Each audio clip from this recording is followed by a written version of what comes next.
Hey guys, I'm Akshay from Beebom.com and this is the new iPhone XS.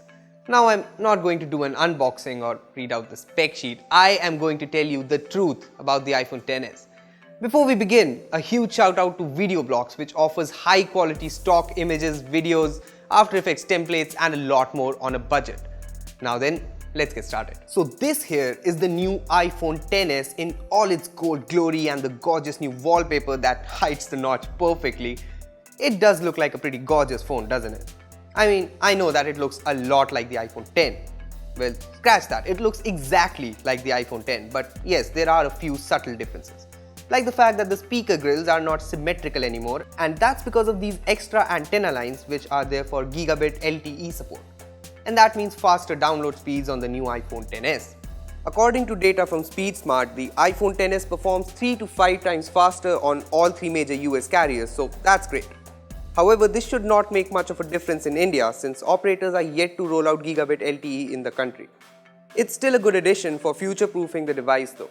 Apart from that, it's the same iPhone X design with the stainless steel frame which looks beautiful in gold.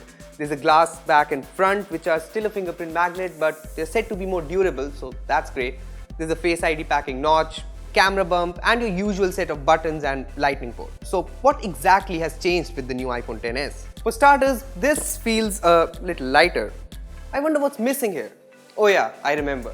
Apple did not put a $10 headphone dongle in a $1,000 phone. That is just disappointing. But what's even more disappointing is just like last year, there's still no fast charger in the box. I mean, come on Apple, I'm ready to pay you $1,000. Just give me a goddamn fast charger. Anyway, moving on, there's obviously the new color here. Then there's Face ID, which is said to be faster now thanks to new algorithms and an advanced secure enclave. So, is it really? Well, Face ID on the iPhone XS does feel faster than the iPhone X, but it's not a huge difference.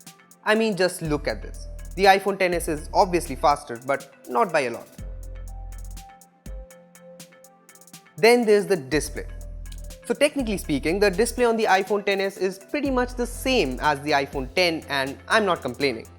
It's the same OLED display, so colors pop, it's gorgeous and the blacks look amazing. There's the same 120Hz touch sensing display which has a lot of people confused.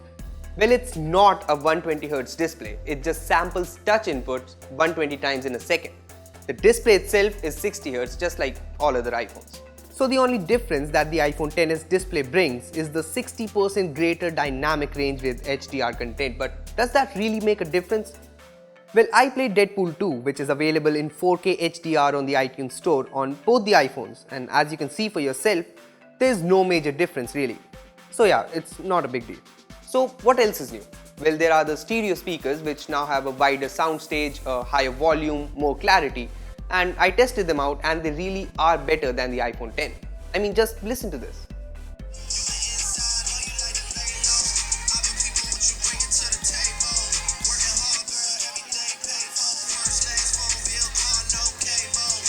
So yeah, music sounds amazing on the iPhone XS and the separation between the left and right channels is definitely pretty great. It still uses the earpiece as the second speaker, but this time Apple has made it louder and matched it better to the speaker on the bottom, so it sounds much better than the iPhone X ever did. It's definitely a nice upgrade.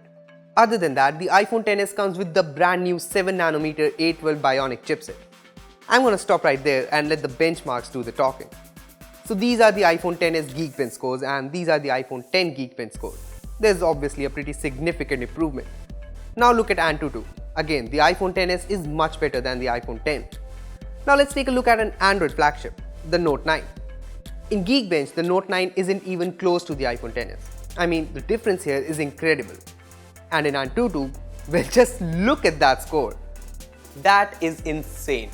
Well, we all like mind-blowing benchmark scores, but is the real-world performance of the iPhone XS any better than the iPhone X?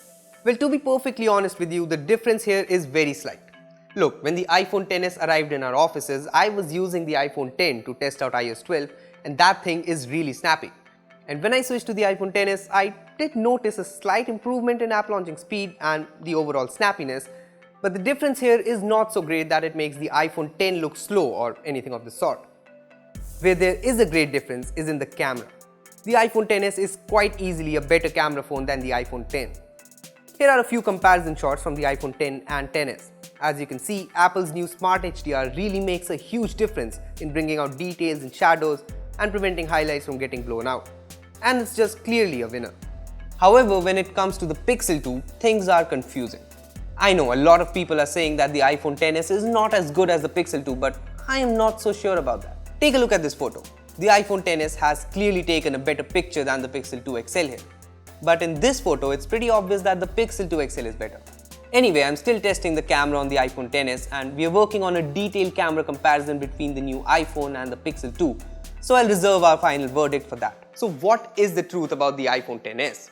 Is it a huge upgrade over the iPhone X? Well, to be honest, it's not. It's really not. But this is an S year for the iPhone and S years have never been about huge upgrades.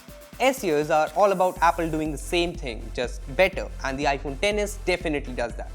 I mean, it has way better speakers, it has hugely improved cameras, and yeah, the performance might be pretty much a small step forward, but that's because the iPhone X is still a very snappy phone. And the A12 chip itself is the most powerful chip in the industry right now, and that is saying something. Sure, it's priced exorbitantly high at 1 lakh rupees, but this here is an iPhone that does a lot of things well and doesn't really get a lot wrong. Now let's talk a bit about the sponsor for this video. Videoblocks is an online marketplace for stock footage, After Effects templates and a lot more. They have a huge library of footage including awesome stuff like aerial shots of the Statue of Liberty and just a lot of amazing templates, backgrounds and more. All you have to do is get a membership on Videoblocks and then you can download footage, templates and more for your personal and commercial projects. Plus new clips are added regularly to Videoblocks, so you'll almost always have new content to use in your projects. Membership for Videoblocks starts at $19 per month, so check it out from the link in the description below. Well, that was the truth about the iPhone XS and if it's a worthy upgrade to the iPhone X. But what do you think about this phone? Let us know in the comments down below. Also, we are working on our full review of the iPhone XS, so let us know if you have any questions and we'll try to answer them all. Lastly, if you like this video, you know where the like button is, so go hit that and share it with your friends. That's me signing off. Thanks for watching and I will see you in the next one.